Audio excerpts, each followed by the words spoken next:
The new year brings new health goals and wealth goals. Protecting your identity is an important step. Your info is in endless places that could expose you to identity theft, leading to lost funds. LifeLock monitors millions of data points per second. If your identity is stolen, our restoration specialists will fix it, guaranteed, or your money back. Resolve to make identity health and wealth part of your New Year's goals with LifeLock. Save up to 40% your first year. Visit lifelock.com/podcast. Terms apply. The Miami Hurricanes go down swinging. Is the Big Ten the king of college football? And the Ducks are chasing a big fish in the transfer portal. All of that and more here on the Ducks Confidential podcast. I am Aaron Fentress of the Oregonian, OregonLive, and he is George Wrighster of the Unafraid Show.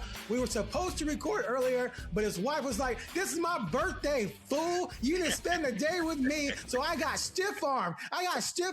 And pushed down the line. Total disrespect, but it's all good because it was for wifey. How you doing? Yeah, man, I ain't got to sleep next to you at night, so so that's always going to win out. It was like, I can't go right now. My wife's birthday. She's making me do stuff. Yes. That's good. What'd you get her? Dodgers tickets? No. We already have Dodgers season tickets. I got her. So she always talks about this gift that I made the first year that we got together for her birthday or Valentine's Day, one of them, because they're close together. I forgot. I made her a card, right? And I'm not like a crafty person. I went down to Michael's or Joann's or whatever it was, bought all this stuff and cut it out and all this stuff. Wow. So this year is her 50th. So does she know you're saying that on podcast? It's not a secret, bro. She's been on TV shows and stuff, so everybody knows how old she is. So I got not every single person, but most significant people in her life to write her a letter, right? Mm-hmm. So they sent them all to me. I printed them all out. Printed out pictures of her and those individual people. So I made like a scrapbook almost, like with the letter, pictures from her, like decorated it, all of this stuff. And none of the kids helped me. I did it myself. So like people from work that she's worked with and all of this stuff. So I gave it to her and she was crying. Aww. So it won. Wow. Just baking brownies by the batches. What? Those brownie points. About 2 months of goodwill off of that, 2 bro. months. 2 months goodwill. All right. Well, I'm going to need about 2 months to get over the back-to-back dose of football emotional heartbreak I experienced. Okay. Because I know you put out a tweet to check on me. And, the Bears suffered a loss to the Rams with an overtime interception by Caleb, which was, but you expected the receiver's fault. The first game of the playoffs, so no, it was playing with house money, but it's how it's losing that way. It's being so close, right? It's plus with that ridiculous, ridiculous game tying touchdown to commit, and so then the next night, my favorite college team loses with an interception late against Indiana in the national championship game. So back-to-back nights of that. That's never before in the history of my fandom have the Bears and the Miami Hurricanes played on back-to-back nights in playoff situations. So that was a little interesting. But I'm okay. Hurt more? I think the Miami one. I think the Miami one because again, I didn't expect the Bears. I wanted the Bears to go 9-7, get in the playoffs. They went 11-6, won the division, won a playoff game. I think the Rams were better. I think Indiana was better than Miami, but the fact that they had the ball, the chance to drive to win it, and the quarterback just without any pressure, just a poor underthrow for a pick to end it like that is just extremely frustrating. It wasn't even just an underthrow. Like he threw it like there were no defenders. Like it would have been, it would have been caught had there been no defenders. No one else on the field. Yeah. So that was a tease because I thought the block punt 17-7. I thought that might have been toast. I'm not even gonna lie. I thought it was over. But dude, I tweeted. They came back. They came back. It's like they showed moxie. I'm like, oh man. So that hurt a little bit more because of the tease and because it's been 24 years since they won it. But still, a great season for Miami. But I've seen you out there, and I've seen Jeff Schwartz out there, and other people out there talking about the Big Ten. They've won 3 straight national championships. I've seen you already complaining about the far too early polls for next year coming out and having too many SEC teams. So I'm gonna give you a minute to crow about the Big Ten. Is the Big Ten the best conference in college football?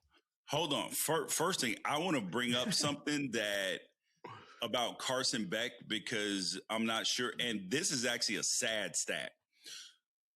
So in his 6 seasons of college football, right? He has finished games. God, I want to make sure that, in the games on his throws to end games, right? Okay. His last throw of the season, 4 out of the 6 have ended on an interception. And the 2 are the ones he barely played, right? Because his red shirt in COVID years, his first 2 years, he didn't play that much. but that the last throw of, I guess it was like the SEC championship, and then like of certain games. Like, but I'm saying it's all 4 years when he was a starter. Yes. You know what you're saying? Okay. Yes. Yeah. That they all ended in picks. Damn. That's rough. That is rough. Do you think he has an NFL future? Yeah, he'll go to the NFL. Yeah. It's just a matter of how well he'll do in the NFL. The issue is that he doesn't do well under pressure, and he's old. That's the thing that's kind of alarming, is that when there's a lot of bodies in his and granted, most quarterbacks, they go down, like their accuracy, everything goes down except for Drake May and Herbert this year, who were under pressure. When they were pressured, they were the best in the league. But it's just not like he's a good quarterback. But even in watching Miami, I was confused at times, right? Because when I know how Mario Cristobal likes to play offense, like he'll put his thumb on the offense. They're gonna play conservative, all of that stuff. But then you think about what he did with Cam Ward, and whether it was Cam Ward being like, "No, we not doing this, coach." Like why did he believe in Cam Ward so much and play a totally different style of offense than he ever did compared to this year? If you're going to pay $4 million for a quarterback, why are we putting together a game plan like we got to protect him? Right. And then he came up big in the Ole Miss game, but prior to that, he hadn't completed a pass in the second half beyond 10 yards. I'm sorry, in front of the line of scrimmage. And then in the Ohio State game, he didn't even complete a pass further than 10 yards down the field.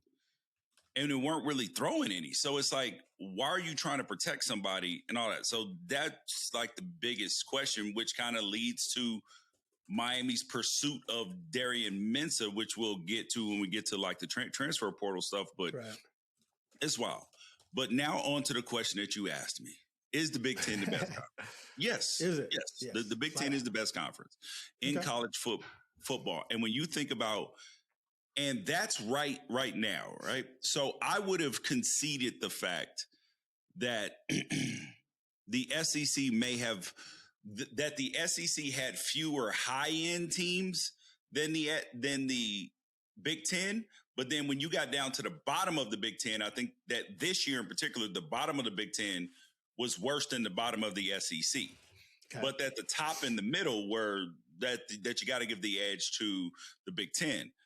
But now coming up next year, when you look at UCLA getting Bob Chesney, Penn State reloading, essentially getting Matt Campbell. They got a quarterback who's in Rocco Beck, who's been very good. They have done well in the transfer portal. Michigan with Kyle Whittingham. And Michigan wasn't bad last year. And they didn't really lose players. They only added players. And then you add a fantastic coach. Michigan State now has Pat Fitzgerald. They're going to be improved next season. Iowa, if they can get some semblance of offense, would be a bigger problem than they already are. You have to expect that Indiana replacing replacing Fernando Mendoza with Josh Hoover, that they'll be like I know it's only been 2 years, but there's no reason to believe that Kurt Cignetti is going to put out a bad football team. You know what I mean? Like they're at least going to be competitive next year, even if they're just a 9-win team. They're still going to beat people. Ohio State's going to be good. Oregon's going to be good. USC will at least be what they were this year. Like, this is, and I know I'm missing somebody at the top of the big. Illinois is going to be a competitive team. Like, this is not Huskies. Yes, and then Washington, bro. This is not. There are no layups. Even the Northwestern can beat teams at times if you don't show up with your A game. Rutgers is on the climb, and I believe that people can, they make all these excuses, Aaron. Oh, it's because you can pay players now and kids wouldn't leave the South. No, kids, is that the reason why people don't want to sit and be backups. And then that's the narrative too, Aaron. They're like, oh, they don't want to be backups in the SEC. Well, who was the best quarterback in the SEC this year, Aaron? That's a good question. Was it Simpson?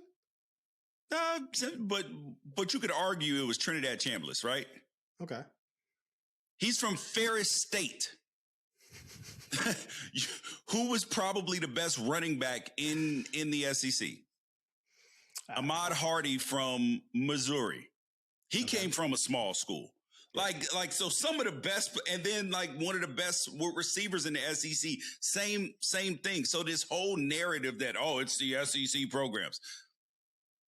Is it really? Because some of your most dominant players were like transfers in from places that y'all swore that they couldn't play from. Right. And now you're getting coaches from some of your best coaches are not SEC guys.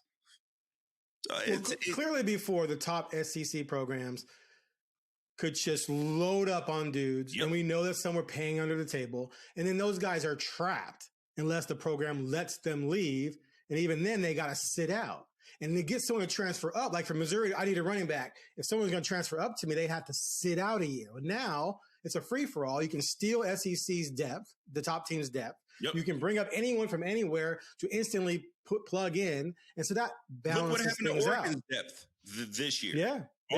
They had to go get depth from other places, and they actually got some very good players that I've had a chance to look at that I'm super excited for. They got them at 50% on the dollar for what the guys going out were getting, but you don't lose those players without this system being in place. Exactly. And so I don't want to hear the SEC crying and complaining about it. Bro, they were paying people under the table for a long time. Well, let's not sit here and act like all of a sudden.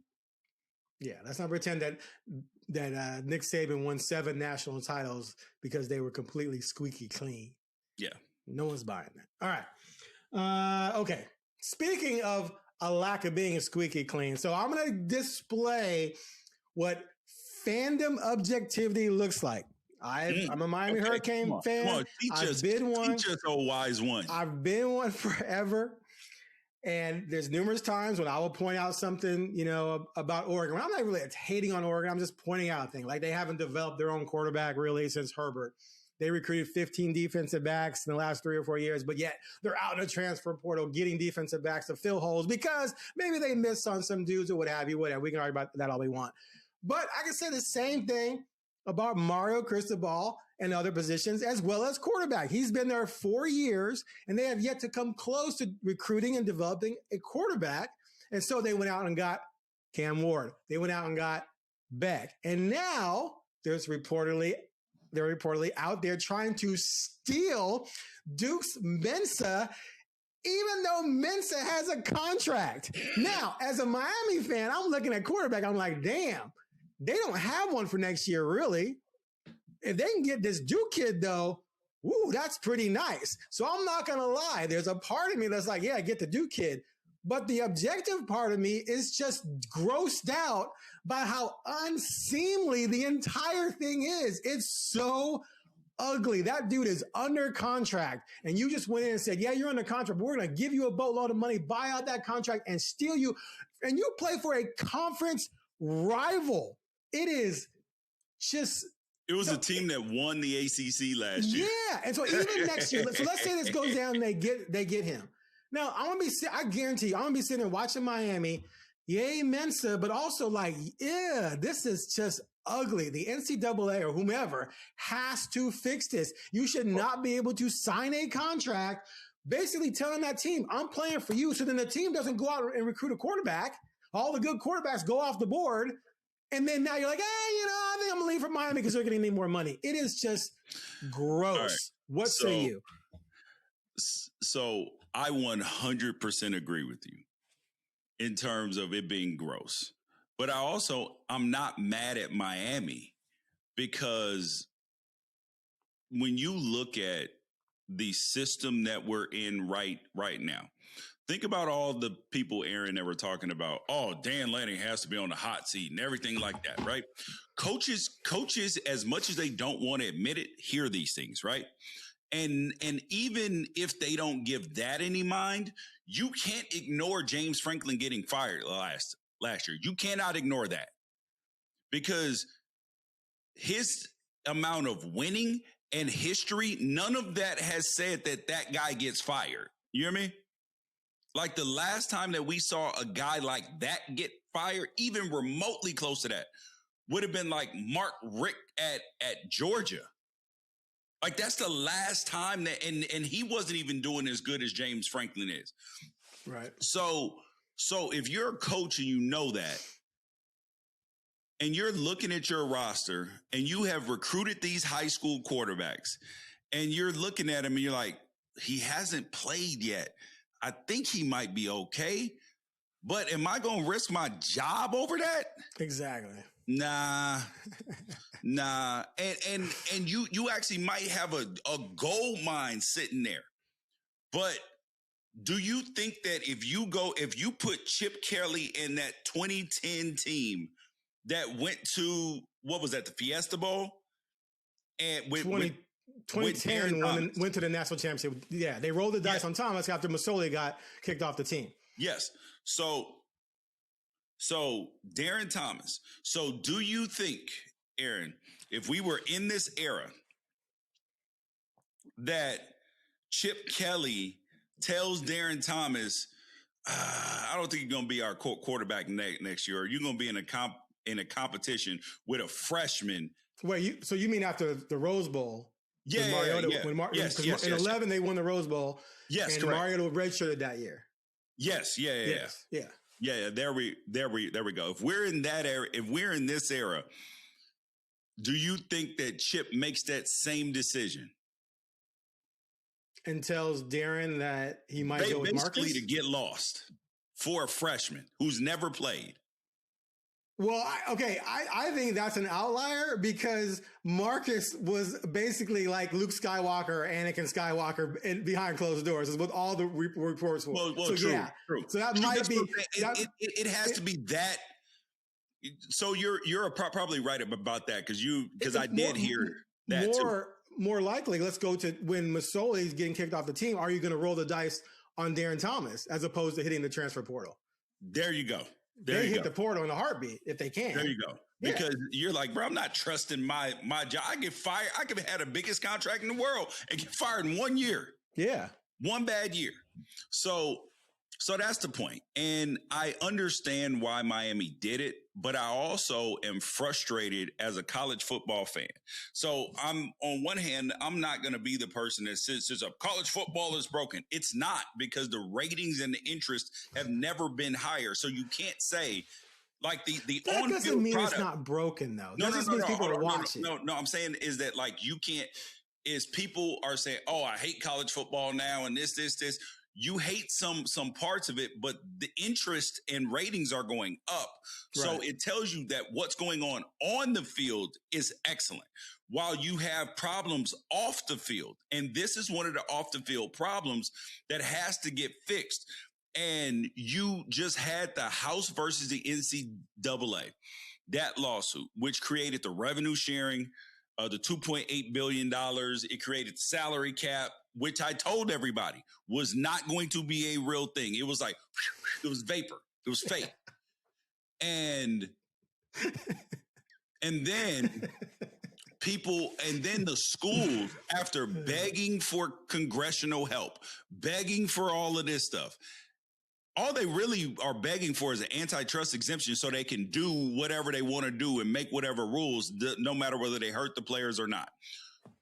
But the reality is that until you get collective bargaining where the players are negotiating with, and I know that's normally an employee-employer relationship, but you can get into a special exemption for that, where the players can then negotiate with one entity, not the SEC and the Big Ten.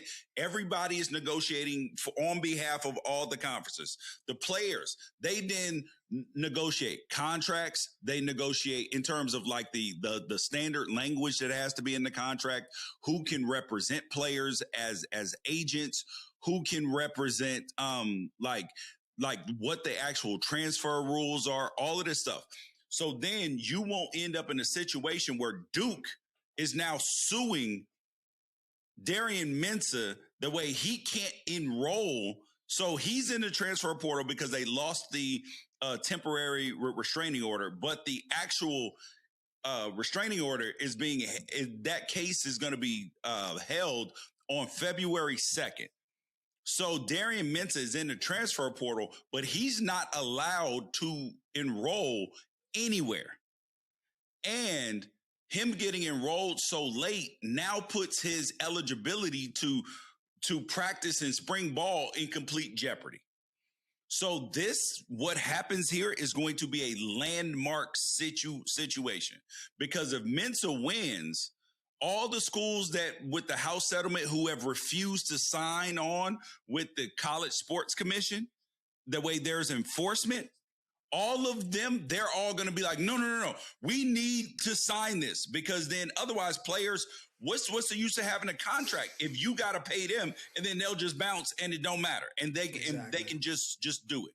Exactly. So this is a problem, Aaron, that I feel like we're getting pushed in the right direction. So part of me wants Mensah to win.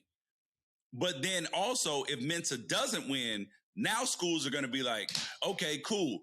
But between DeMond Williams and between Mensah, we're not going to get people doing this because they've seen that they're going to lose. So either way works. I hear you.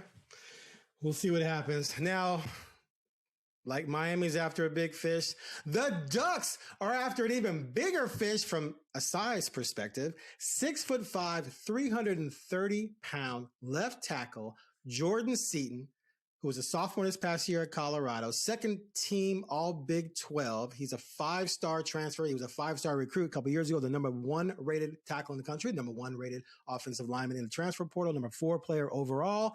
He has been linked to Oregon and mainly LSU, which LSU fans are claiming, or reports are claiming, that he pretty much committed to them, and then maybe he wasn't committed to them. He visited Mississippi State. He was supposed to visit Oregon, but didn't. But Dan Lanning went and visited him a couple days ago, and Jordan put out a picture of him with Lanning and Terry, the offensive line coach, and that's the last thing that Seaton has tweeted. Blah, blah, blah, blah, blah. So let's cut to So one of the things we're going to do here today is we're going to look at the offensive depth chart and where the strengths are, where the weaknesses are, and what they need. To me, if they get this guy, it elevates everything, because the offensive line does have some question marks. They lost 3 starters, including their tackles. They've got some promising pieces, but this guy is like, in NFL terms, getting Anthony Munoz almost. For those of you guys who remember, I dated myself with that, but you know, Orlando Pace, is that close enough? I don't know, but this would be a huge get. Where do you think this is right now as we sit on Thursday afternoon? Yeah. This would be like getting Penei Sewell, okay? Ooh, No. Where, like, I'm saying, like, we knew that Penei, like, I don't know if Seaton's going to go to he's going to be a top 10 pick if he gets coached, if he continues to get coached up and develop the way the trajectory goes. Right. An Oregon coach told me that he's a top 5 pick lock, especially if he just continues on the course that he's on. Top 5 pick. I believe that he's in a situation that getting this kid, it's like a cherry on top, because Terry has done a phenomenal job with this offensive line. They've put out a very good offensive line every year. this would just be one of those years where it's like, oh, Lord have mercy. Like you would be adding not only a productive player, but a top tier player. So I'm not saying he's going to go off and be Penei Sewell in the NFL and be an all pro, but I do believe that he would be like, he's going to be probably the best tackle in college football, which puts you at a unique advantage. You know, because now when the David Baileys of the world, when the Reuben Baines, and I know that these guys are going to the NFL, but I'm saying whoever those guys are for next year, you're not going to be worried about your quarterback standing back there. He might win every now and then, but your tackle is going to win a lot more. Absolutely. And I mean, he would put a lock on the backside for Dante Moore. I mean, it would just be, it's the next best thing they could do to adding a Dante Moore if they didn't have a quarterback. Yes. Would be adding a guy like this. And the ripple effect along the line, because right now, if we look at their depth chart right now, we're looking at left tackle being Fox Crater, who's a redshirt sophomore, who was a 4-star kid a couple years ago. He did well in replacement duty this year. He's probably going to be very good, but is he ready to start 15, 16 games at left tackle and be an elite high-end left tackle behind your quarterback? Do we know that for sure? We don't know he's not going to be, but we don't know for sure that he is. Question. If your option is to risk that or get Jordan Seaton, you're probably at least going to try to get Seaton. Gots to. And then if you don't, okay, because I do believe that Oregon feels like that it needs to make sense for them, that these numbers can't be so far out of whack. And I also believe that, you know, that Seaton, I think he's not confused, but he's got to figure out what he wants for sure, right? Because okay, so do you want the most money right now? Because I have been told that Oregon is not the highest offer. Right. I assume LSU is, right? Yeah, and there's another team that's creeping around too, which is Miami. Ooh, Mario. They're trying to get him. Oh, now all of a sudden his ears perk up like, ooh. Ooh, Mensa and Seaton? Ooh. Yeah. So like imagine that. Whoa. Sorry. I knocked my microphone down. I'm trying to find some because I saw a report earlier. I fat fingered it. I thought I messaged somebody. I saw a report though that was saying that the number for him was maybe around $3 million. Yes. For a left tackle. Yes. Which is just, I mean, I'm not shocked, but it's still when I read it. So, okay, see, I can't remember who this is from. Seaton's starting NIL asking price was $2.5 million. It's since grown to a rumored $4 million, a bidding war between two of the nation's wealthiest programs, Oregon, LSU, only drives the price. Damn. Okay, so I cannot confirm, okay, that Oregon is in the 4 to 5. I am very confident Oregon is not in that territory. You said they're not the highest bidder, right? Yes. You said they're not the highest bidder. Okay. Yes, they're not the highest bidder. And there comes a point where the kid has to decide what's most important to him.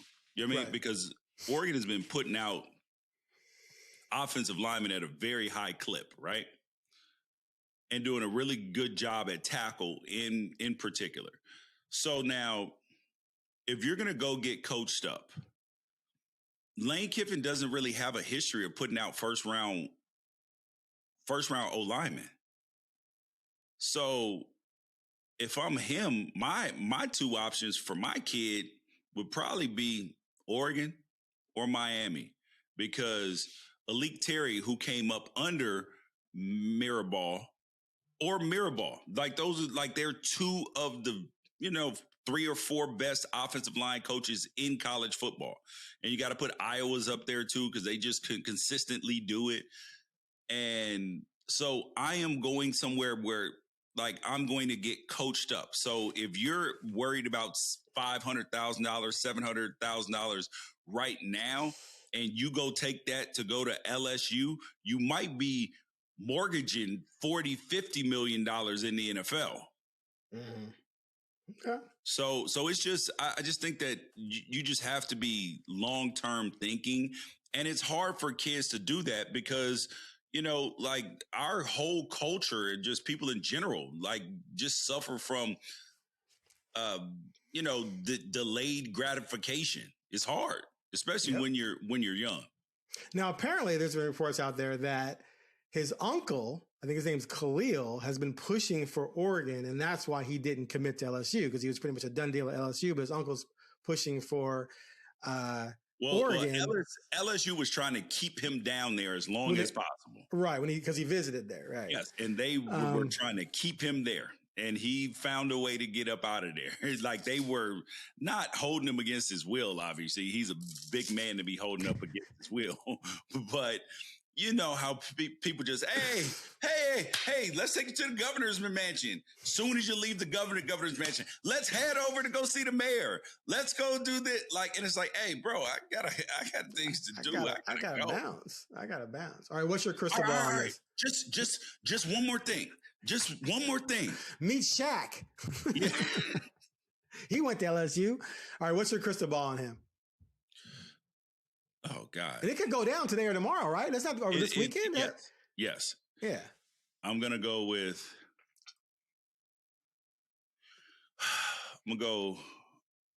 Oregon 60, LSU 30, Miami 10. Boo. No, I'm kidding. Actually, just let me be honest here. I believe Oregon has a really, really good look next year with Dante coming back. And all the other players are coming back. The only weakness I see is that there's some questions on the O-line. I would actually rather see this kid come to Oregon than go to Miami. Just put that out there. I know that may sound contradictory, but you know, I cover the Ducks, and I think this would be a huge get for them and give Dante the best chance to have the best success he could next season. Aaron doing the company work right now. He's thinking about his own future right now. No, well, I mean, I don't think it impacts my future other than the fact that it'd be more interesting to cover if this were to happen. That's what I'm saying. That you like, hey, let's keep covering winning teams is doing a good job doing it. Hey, man, all right. How much better has this year been doing the whole season of a podcast with me and getting a chance to cover the Ducks instead of covering the Blazers? Your life improved. And that actually caused you to be able to see your kids even more who go to Oregon. Bro, you are winning. You are living the American dream right now. You know, I mean, when the switch was made, I was against it because I was entrenched with the Blazers. But then the head coach got arrested and he's gone. My boy Anthony's gone. And it's, you know, the Ducks have been pretty good. I'm not going to lie. And I love football. I love football. I know. I escaped madness there. So it is what it is. All right. So if Seaton comes, he's left tackle. Be interesting to see if Fox Crater can compete with Janoris Wilson on the right tackle side. And they also brought in Michael Bennett from Yale, who has 28 starts under his belt. Inside, though. So let me ask you this, because I saw different things, and I haven't watched any Yale tape, but he plays right guard or right tackle, but he primarily played right tackle, right? Yes. Okay, but he can also play right guard, but they don't need a right guard because they're returning Iuli there. Yeah, but Iuli may be able to bump over to the left. Like Oregon typically recruits versatile players. Right. Had Oregon had a better option at right tackle, they probably would have moved Harkey down because he's going to be a guard in the NFL. Gotcha. Okay, so and you got Kawika Rogers, you got Douglas Utu, former 4-star kid who's bubbling up too. Poncho's back. That's huge. He's going to anchor this thing. So Dave can move to left guard, and then Bennett could play right guard, and you got Wilson or Crater at tackle, or you got Crater at left tackle with Janoris at right tackle. So there's some bodies to move around and some things to do, but adding Jordan Seaton would be just ginormous. We all agree with that. Yes. Because that would just lock down the left side, and now you're just like, okay, we're just playing with house money now. All right. Let's move. Anyone else offensive line? That's pretty much the main guys. There'll be some other kids bubbling. Okay, quarterbacks are given. You got Dante coming back, which is huge. You got Raiola, probably the backup, and then Brock Thomas, the number 3. What's going to happen with Achilles Smith Jr.?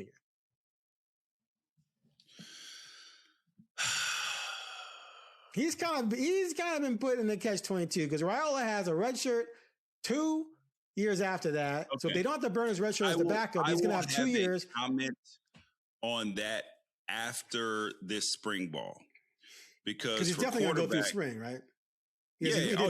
So he has to go through spring. Yeah, correct. I mean, you can always just unenroll and go somewhere where else. Like when you're in that sort of position on a roster, they're not going to spend the money to fight you like they are Darian Mensah. If Dante were trying to pull a Mensah right now, Oregon would be suing him. That's what I'm saying. But if Achilles, if he did that, they would be like, all right, cool, bye. You know what I mean? Not. Right. And that doesn't mean that they don't want him. I'm just saying like that the cost of litigation and everything else, it's why people settle lawsuits instead of paying because they're like, all right, it's going to cost me $50,000 in legal fees, or I can pay you $10,000 to go away and then pay $10,000 in legal fees. Right. You know what I mean? They're like, this is a math problem. I'm not paying the extra 30 for no reason. Exactly. So I do believe that like quarterbacks can take a minute to develop. I do want to see how he does in the spring. If he has a killer spring ball, I think the future's bright. If he doesn't, he'll be a kid that ends up in the portal. I'm a caller right now. He'll be in the portal next year. I can't see how this works out with him, with Raiola. I believe in Raiola. I believe he's going to continue to develop. He showed improvement from freshman year to sophomore year. He's going to sit a year behind Dante. I think he's going to continue to improve. He's going to get in better shape. I think he's clearly going to be the guy in 27. And Achilles, he's going to have to decide, do I make the same mistake that Novosad made and stay too long, or that Ty Thompson made, or do I bounce and find a place where I can play? And so I think this time next year he'll be in the portal. That's my prediction. Beaver made that decision before even messing around with it. He's just out. Like he sees the writing on the wall. But regardless, quarterbacks in good shape. All right, running back. Gotta love the top 2, right? You got Jordan Davison, De'Aaron Hill coming back, 1-2 punch, killer 1-2 punch. You got a big pounding back. I got a question for my mailbag. People are like, why don't they have more big backs like Royce Freeman? And of course, they've had Jonathan Stewart in the past. They've had Reuben Drones, who's about 220. This kid, 230, although you said he trimmed down to under 230. Regardless, if he's over 220, that's a big back to go along with De'Aaron Hill is about 205. Gives you a little bit more speed. That's a great combination. But you got to have depth. Jay Harris, gone. Jaden Lamar's at Washington. Noah's done in terms of eligibility. You got a freshman coming in and Tredarian Ball. And you still have DeJuan Riggs is still on the roster, who people were high on him. So but it seems like they need another dude. Do you think they might bring in another back? Well, you missed the kid that they just flipped from Arizona. Oh, that's right. That's right. You're right. Yeah, you're right. They just temporary. There you go. There's a depth. Temporary signees. Right. There's a depth. Like a Bryson Beaver. Right. Okay. So they're pretty stacked at running back. We like everything there. We're cool there. You think? We're good. Yes. We're good. Yeah. I do think you need one more body. I mean, if you look at this season, I mean, like not just a body, but you need one more capable human. Because capable human. we got down to 5th string. And that means you still got to have people for practice too. Yeah, this ain't. Yeah, practice. Yeah, we talking about practice. So wait, there's okay. Hold on a second. Okay, so yeah, Brandon Smith, sorry, and then there's no portal guy yet. No, I highly doubt. You don't think how are they going to ask someone? Oh, I don't think that it's probably going to be a walk-on guy or something like that. Yeah. Okay. All right. Let's move on to tight end. Lost Sadiq obviously, clearly, smart choice by him. Yes. But, and this is a position you know nothing about, so let me carry this for you real quick. Starter Jamari Johnson was nice, man. I love the fact that he was able to flex out more and almost do a lot of the receiver stuff that Sadiq could do. Might, and I'm going to predict he actually might be better than Kenyon Sadiq. As a receiver or all around? As a receiver. It would be tough to be better than Kenyon as a blocker. He's an animal, literally an animal. And then they brought in Andrew Olish, who was a Penn State player who's transferred. He was a 4 or 5 star kid a couple years ago. Yeah, and it came down to Penn State and Oregon. But the only reason why they brought Olish in is because Vander Ploeg left. Right. And they lost another kid too, to Cal. They lost another kid to Cal. And Sally Apaga. Right. Yeah, and then they also I'm a huge fan of. Like his teammates loved him. He actually didn't really want to portal, but he also was like BYU's going to be paying him almost $1 million. Damn. And he's for sure going to be their starter versus like taking a chance again with a situation where he would be the number 2, but then maybe the freshman kid is super, super good. Like he's just like, I just want a little more stability in my life. Plus, Oregon was going to get him nowhere near $1 million. Right. Now, is Andrew Pugliano back? Who? Sorry, AJ Pugliano. Sorry. I have no idea. Because he was a 4-star kid, wasn't he? Yeah, is he on the roster? He was on the roster this year. He was a 3-star kid. I don't think he's in the portal, is he? I can't remember. Let me check. I honestly do not remember. Oregon gains and loses. Yeah, it looks like he did get in the portal. So, see, that's the thing, man. You keep losing this depth.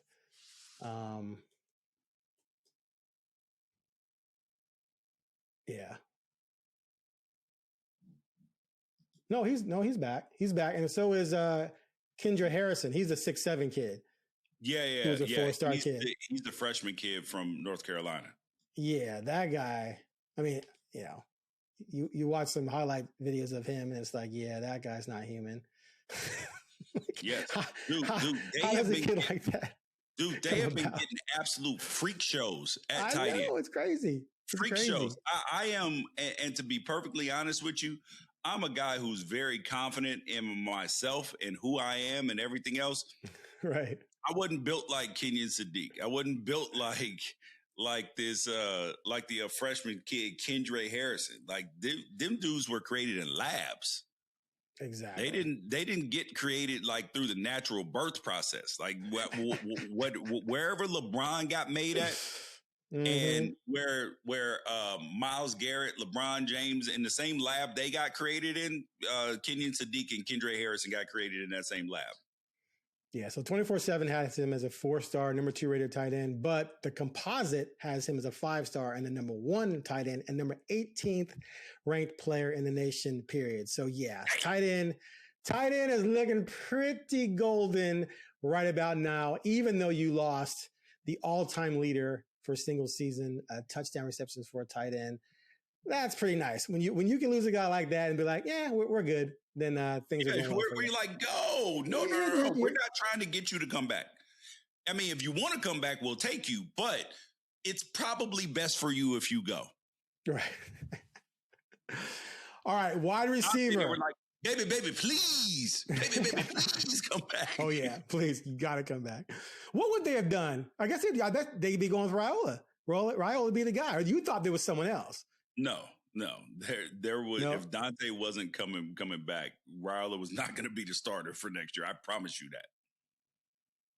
Who do you want to say who you thought they were going to get? I know you told me, but I don't know if you ever went public. First of all, that it was going to be Ty Simpson. First of all, for sure, Ty Simpson was going to be Oregon's starting quarterback next year if Dante wasn't going to the draft. I'm telling you, if Dante was going to the draft. All right.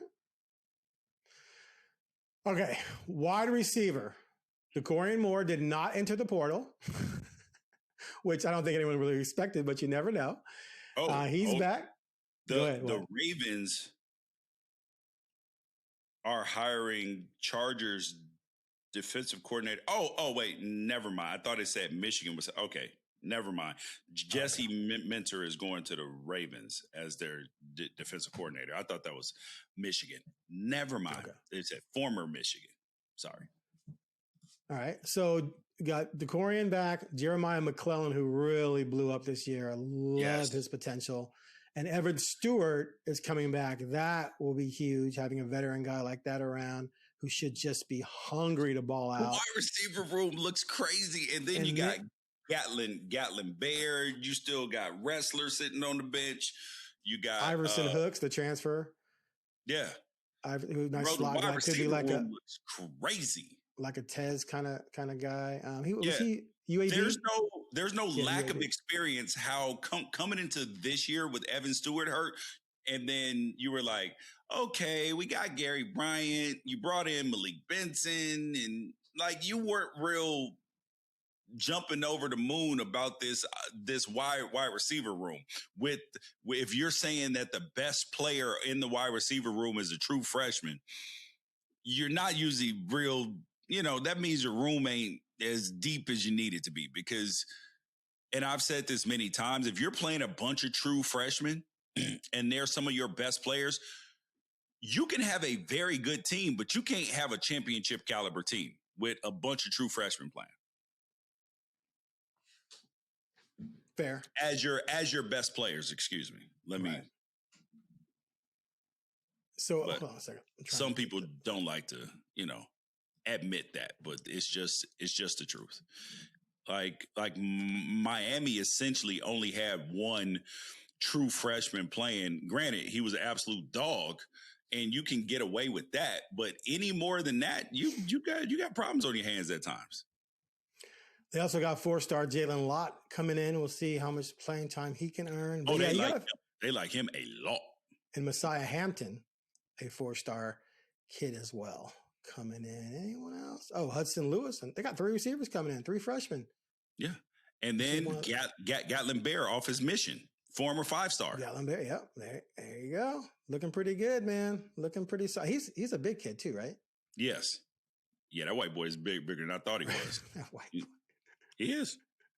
Red Zone Wonder. Hope all so, right. because the last alleged Red Zone Wonder, Kyler Casper, didn't work out very well. Very true. All right, so the only concern we have is there's going to be some unproven dudes at a championship level on the O-line, and that could be mitigated with the addition of Seaton. Without it, there's still promise there, but that would be considered the weak link on offense. Not that it's a death like a negative yet, but it's the weakest link of the link. Isn't that crazy? That's when you know you got a good football team. When it's like, yo, if they don't get Seaton, the O-line could be the weakest thing on this team. And every other spot, you're like potential All-American, potential All-American, potential All-American, potential All-American, potential All-American. And then the O-line, who worst case scenario will be like a Joe Moore Award semifinalist. So you're like, man, that O-line sucks. Yeah, it's looking pretty good on offense. And I'm gonna say it all offseason. Dante Moore, I think, is gonna make just a huge jump. Like it's gonna be noticeable to everyone. There's some people out there. He needs to improve this. They're all the things that you'd expect a young quarterback to have to improve. Yes, diagnosing pressure, making quicker reads, getting rid of the ball sooner, blah, blah, blah. That's why he's not ready to go to the NFL yet. Exactly. And that's why he's coming back. And so he can go and review all that film, look at all his weaknesses, all his bad plays. Ever said he can work on those things all off season, iron those things out, and then come in and be a much more efficient player next year, which is going to be dangerous. Plus, the fact that you're going to have DeCorian and McClellan. He's never played with Stewart, but he's going to have a veteran guy there. He's played with Johnson clearly. So, yeah, that's going to be pretty nice. All right. Next week, we're going to talk about the defensive side, which also is looking pretty nice, especially with the additions they've made in the entire starting front four, which that's a luxury. That is not one hole. No, not a single hole. Nowhere. You have four impact dudes who all should be in the NFL in some capacity the following year. Yes. Which means they're going to have to replenish that front the next year, but still next year you're going to be. I mean, it might be. I mean, you got a dude who turned down a low first round, early second round grade to come back. Mateo? No. Amari had the highest grade going into the draft this year. Okay.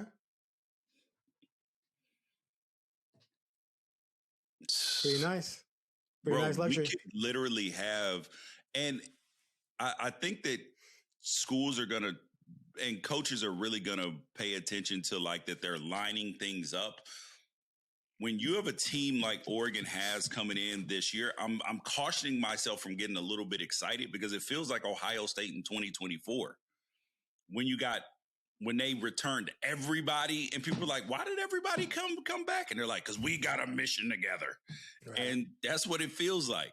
And you're just kind of like, dear 6 pound, 8 ounce baby Jesus, please protect these players.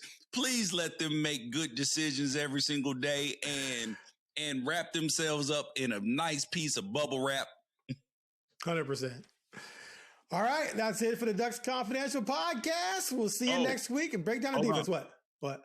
Y'all, look out on Unafraid Show on YouTube. I got a whole breakdown of Oregon coming on about Oregon and where they are really at right now. Looking back pre-landing, current landing to see what's true and what's not true because, a lot of people will tell you a lot of things. Okay. Yeah. Search Unafraid Show on YouTube. Check out George Wrighster Show. And we'll be back next week with another episode of the Ducks Confidential podcast.